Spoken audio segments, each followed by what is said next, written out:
2021년 3월 13일 선목교회 큐티 방송입니다. 기도로 하나님께 나아갑니다.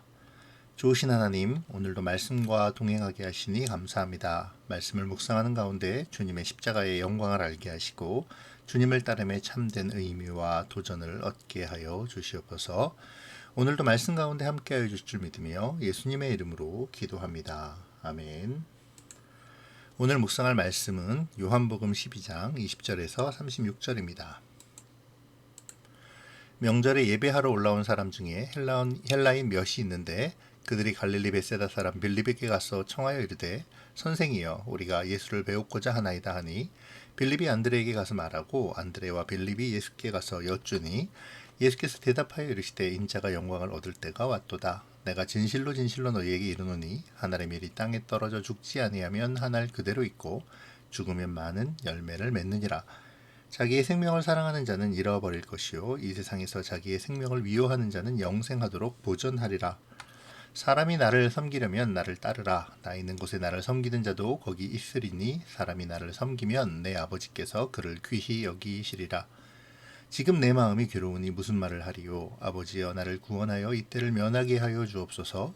그러나 내가 이를 위하여 이때에 왔나이다. 아버지여 아버지의 이름을 영광스럽게 하옵소서 하시니 이에 하늘에서 소리가 나서 이르되 내가 이미 영광스럽게 하였고 또다시 영광스럽게 하리라 하시니 곁에 서서 들은 무리는 천둥이 울었다고도 하며 또 어떤 이들은 천사가 그에게 말하였다고도 하니 예수께서 대답하여 이르시되 이 소리가 난 것은 나를 위한 것이 아니요 너희를 위한 것이니라. 이제 이 세상에 대한 심판이 이르렀으니 이 세상의 임금이 쫓겨나리라. 내가 땅에서 들리면 모든 사람을 내게로 이끌겠노라 하시니 이렇게 말씀하심은 자기가 어떠한 죽음으로 죽을 것을 보이심이러라. 이에 무리가 대답하되 우리는 율법에서 그리스도가 영원히 계신다 함을 들었거늘 너는 어찌하여 인자가 들려야 하리라 하느냐. 이 인자는 누구냐. 예수께서 이르시되 아직 잠시 동안 빛이 너희 중에 있으니 빛이 있을 동안에 다녀 어둠에 붙잡히지 않게 하라. 어둠에 다니는 자는 그 가는 곳을 알지 못하느니라. 너희에게 아직 빛이 있을 동안에 빛을 믿으라. 그리하면 빛의 아들이 되리라. 예수께서 이 말씀을 하시고 그들을 떠나가서 숨으시니라. 아멘. 오늘 말씀의 키워드는 영광인 듯 보입니다. 예수님께서 23절에 영광을 얻을 때가 왔다고 말씀하시는데요. 복음서들이 공통으로 말하는 예수님의 영광은 십자가임을 생각할 때 이제 예수께서 잡히시고 십자가에 달리심으로 하나님의 구원의 대속을 이루실 때가 도래한 것이라 할 수 있습니다. 요한은 그 시작을 오늘 본문 처음에 헬라인이 예수를 만나기를 원하는 것에서 찾습니다. 이것은 앞선 19절에서의 바리새인들이 말한 온 세상이 그를 따르는도다 라는 말에 대한 성취이기도 하죠. 그리고 궁극적으로는 예수님께서 십자가를 지시고 대속의 길을 가시는 이유이기도 합니다. 예수님 보기를 청하는 헬라인들은 빌립을 찾아가죠. 그들이 예수님을 만나고자 하는 이유는 알 수 없습니다. 그러나 요한복음은 예수님의 말씀을 통해 이들 역시 종려나무 가지를 흔들던 유대인들과 다르지 않음을 말해줍니다. 헬라인이면서도 개종하고 또 6월절에 예루살렘에까지 올 정도의 열심을 가진 그들은 아마도 나사로를 살리신 예수의 소식을 듣고 예수님의 능력을 보기를 원했을 것입니다. 어쩌면 그들의 마음속에는 헬라 철학이 세상을 지배하는 것처럼 예수님의 가르침과 능력이 세상을 다스릴 또 하나의 권세로 생각했을지도 모르겠습니다. 이러한 생각은 빌립도 마찬가지인 듯 합니다. 요한은 여기서 굳이 빌립의 출신을 이야기하는데요. 갈릴리 벳세다 사람 빌립이라고 말이죠. 이렇게 기록한 까닭은 헬라인들이 빌립을 선생으로 불렀기 때문입니다. 빌립은 그 말을 들을 만한 신분이 아니었음을 요한은 은연중 갈릴리 벳세다 사람 빌립이라는 이 언급을 통해 나타내고 있네요. 이러한 암시는 빌립의 태도와 관련이 있는 것 같아 보입니다. 빌립은 이 말을 듣고 흥분했던 것 같아요. 어쩌면 그는 자신이 대단한 사람이 된 듯한 착각에 빠졌는지도 모르겠습니다. 그래서인지 그는 곧바로 예수님에게로 가지 않았죠. 안드레에게로 가서 헬라인들의 말을 전하고 그리고 나서야 안드레와 함께 예수님께로 갑니다. 제자들로부터 이 말을 들은 예수님은 말씀하시죠. 인자가 영광을 얻을 때가 왔다고요. 이 말은 제자들과 예수님을 찾아온 헬라인들뿐만 아니라 종려나무 가지를 흔들며 예수님을 열렬히 환영했던 유대인들까지도 듣고 싶은 말이 아니었을까 하는 생각을 합니다. 드디어 예수님의 능력으로 큰 영광의 자리에 들어가겠구나 하는 희망이 솟아났을 것이죠. 그러나 예수님의 말씀은 다른 것입니다. 인기를 얻고 권세를 누리는 것이 아니라는 것이죠. 그 영광은 하늘에 밀이 떨어져 많은 열매를 맺기 위해 죽고 썩어져야 하는 것처럼 자신의 생명을 버리는 것입니다. 하늘의 밀이 땅에 떨어지듯 예수님께서는 이 땅에 성육신 하심으로 오셨습니다. 그리고 죽어 많은 열매를 맺듯이 주님께서는 십자가에서 죽으심으로 그를 믿는 모든 자들에게 생명을 주실 것입니다. 그러면서 예수님께서는 나를 섬기려면 나를 따르라 라고 말씀하시는데요. 이 말은 자기의 생명을 사랑하는 것이 아니라 미워하라고 말씀하시는 것이죠. 자신의 생명을 사랑하는 것은 관심이 오직 자기에게만 있다는 것입니다. 예를 들면 자신만을 아름답게 하고 부유하게 하고 편안하게 하는 것이죠. 그러나 그 사람은 그것을 잃어버리게 될 것입니다. 생명을 사랑하지만 그 생명은 죽어갈 것이고 아름답게 만들지만 늙어가게 될 것이고 부를 쌓지만 결국은 소유하지 못한 채 죽을 것이며 편안함을 추구하지만 몸의 기능은 쇠퇴해 갈 것입니다. 무엇보다 자신의 생명을 사랑하는 사람은 생명 이상의 것이 있음을 알지 못합니다. 그렇기에 영생에 대하여 알지 못하고 인생을 오직 이 땅의 생명으로만 이해하죠. 이러한 사람은 이 땅에서의 생명을 잃으면 모든 것을 잃습니다. 반면에 자기의 생명을 미워하는 사람은 자신에 대한 관심을 멀리하는 사람입니다. 세상에서의 편안함과 부유함 대신 영생을 사모하는 사람이죠. 영생은 예수님을 믿고 예수님과 긴밀한 관계 속에서 이루어집니다. 그러므로 영생을 얻는 자는 자기의 생명을 위하여 살 수가 없게 되는 것이죠. 주님이 걸어가신 그 길을 따라가며 주님께서 주신 생명을 귀히 여기며 그 생명을 전하기 위해 자신의 세속적인 생명 버리기를 주저하지 않습니다. 그러한 사람은 예수님이 계신 곳, 곧 천국에 함께 있게 되죠. 그리고 하나님의 존귀하심을 얻게 됩니다. 이것이 예수님이 주시는 영광입니다. 세상에서의 부요함보다 권세보다 더 크고 좋으신 주님과 함께 있으며 하나님의 존귀하심을 입는 영광, 이보다 더 큰 영광이 어디에 있을까요? 그리스도인들은 예수와 함께 있게 되는 하나님이 존귀하게 여김으로부터 나오는 비밀스러운 영광을 사모하는 사람들입니다.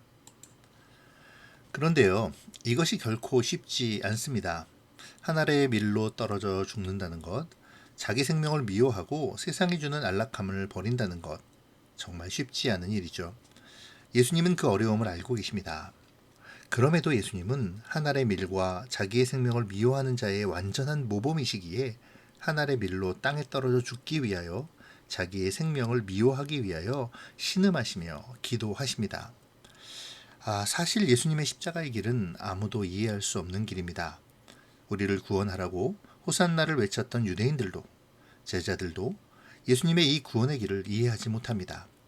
주님은 이제 아주 외롭고 고통스러운 길을 걸으셔야만 합니다. 환호하던 사람들은 예수님을 십자가에 못 박으라고 외칠 것이고 주님을 따르던 제자들 역시 뿔뿔이 흩어져 도망갈 것입니다. 그러나 하나님께서는 그 외로운 길을 걸어가실 예수님에게 응답하십니다.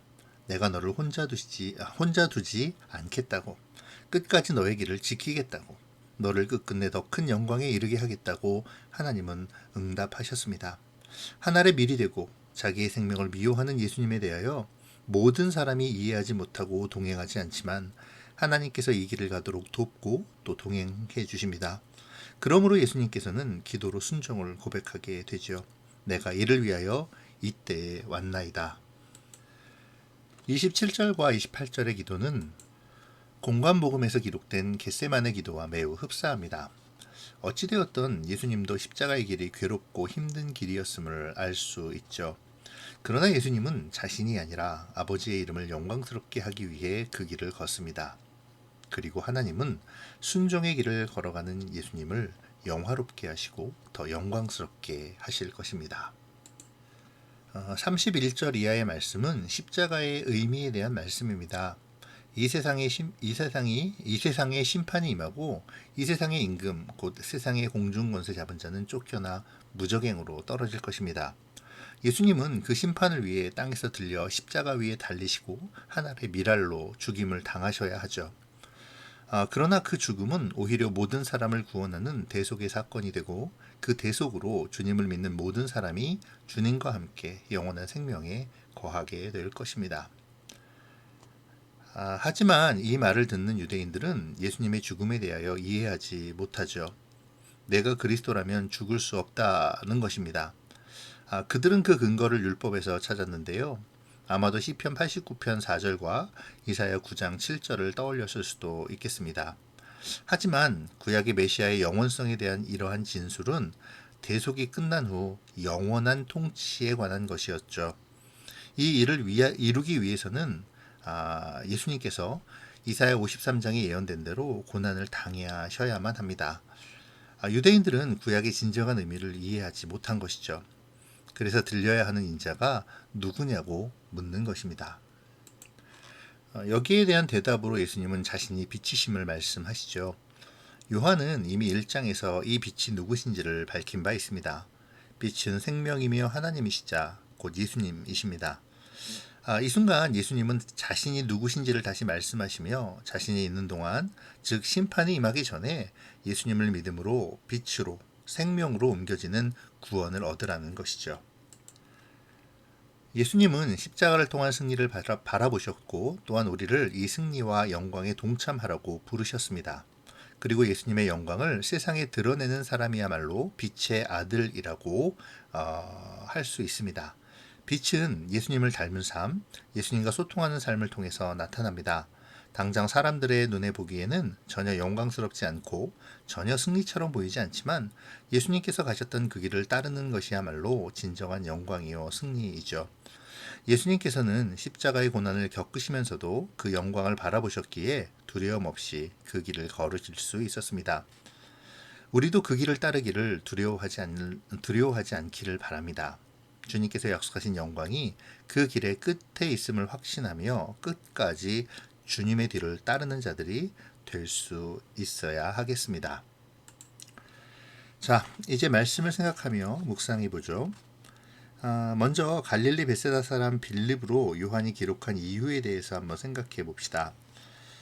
요한이 빌립을 가리켜 굳이 갈릴리 벳세다 사람이라고 기록한 것은 그의 출신을 밝힘으로 그가 선생이라는 칭호를 듣기 어려운 사람임을 암시합니다. 이 말을 들은 빌립은 바로 예수님께로 가지 않았죠. 안드레에게로 가서 그 말을 전합니다. 그리고 난 후에 안드레와 함께 예수님에게로 가죠. 어쩌면 빌립은 굉장히 들뜨고 벅찬 마음을 가지고 예수님께로 가는지도 모르겠습니다. 빌립과 안드레는 예수님으로 인한 영광이 바로 이와 같은 것이라고 착각했을 것입니다. 얼마 전 종려나무 가지를 흔들며 예수님을 환호했던 군중들을 떠올리면서 자신들이 그런 영광의 자리에 있게 될 것이라고 믿었을 것입니다. 오늘 우리를 한번 돌아보죠. 우리가 주님을 따르고 얻고자 하는 영광은 무엇입니까? 세상에서 높아지고 사람들에게 인정받는 것입니까? 두 번째로 나를 따르라 라는 예수님의 말씀을 묵상해 보도록 하지요. 예수님의 길은 십자가의 길입니다. 하늘의 미랄이 되어 십자가에 들리는 것, 이것이 예수님의 길인 것이죠. 이 길을 통해 모든 사람이 주께로 나가게 될 것입니다. 사람들은 결코 이해할 수 없는 외롭고 괴로운 길이지만 하나님은 이 길을 통해 주님을 영광스럽게 하시죠. 예수님이 따르라는 길은 바로 이러한 길입니다. 세상을 향한 나의 생명은 미워하고 주님이 주실 생명을 바라보며 주님께 순종하며 나가는 길, 그 길이 예수님을 의뢰하고 예수님을 믿는 자답게 살아가는 길입니다. 가끔은 지치고 너무 긴 여정처럼 느껴지지만 이 길이 사실 영광으로 가는 길임을 우리는 믿어야 합니다. 나는 세상의 영광을 버리고 주님의 영광을 바라보며 십자가를 따를 준비가 되어 있습니까? 내가 따라야 할 십자가의 길은 무엇입니까? 이제 마지막으로 빛이 있을 동안에 다녀 어둠에 붙잡히지 말라는 주님의 말씀을 묵상해 보죠. 빛이 있을 동안이란 말은 당시 예수님이 십자가에 달리시기 전까지를 의미합니다. 그러나 현재로 적용한다면 하나님께서 허락하신 시간 안에라는 의미로 생각할 수 있습니다. 우리는 하나님이 허락하신 시간에 빛에 거하기를 힘써야 합니다. 어둠이 나를 삼키지 못하도록 복음으로, 말씀으로, 기도로, 예배로 나를 지켜나가야 합니다. 세상이 유혹하는 생명을 미워하고 주님이 주시는 영원한 생명을 사모해야 하죠.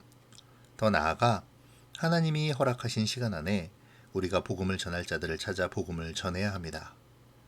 내 주변에 내가 전하는 복음이 필요한 사람은 누구인지 생각해 봅시다. 말씀을 시작하며 처음에 말씀드렸던 것처럼 오늘 말씀의 핵심은 영광이라고 생각을 합니다. 주님은 이제 하나님의 영광을 얻기 위한 발걸음을 재촉하십니다. 그것은 우리가 생각하는 권세를 얻고 부와 명예를 누리는 그러한 영광이 아니죠. 외롭고 괴로우며 비참하기까지 한 길입니다. 그러나 그 길에 영광이 있습니다. 하나님의 약속을 성취하고 모든 백성을 살리는 하나님의 찬란한 영광이 있습니다. 그 영광을 따라 우리가 하나님의 자녀가 되었습니다. 하나님의 영광에 동참하게 되었습니다. 그 영화로운 나라에서 주님과 영원히 사는 소망을 얻었습니다. 이제 주님을 따르는 우리의 차례입니다. 내가 추구하는 영광은 무엇입니까? 진정한 십자가의 영광을 나는 생각하고 있습니까? 주님을 따름으로 말미암아 얻는 하나님 나라에서의 영광을 위해 나는 나의 세상적인 영광을 포기할 수 있습니까?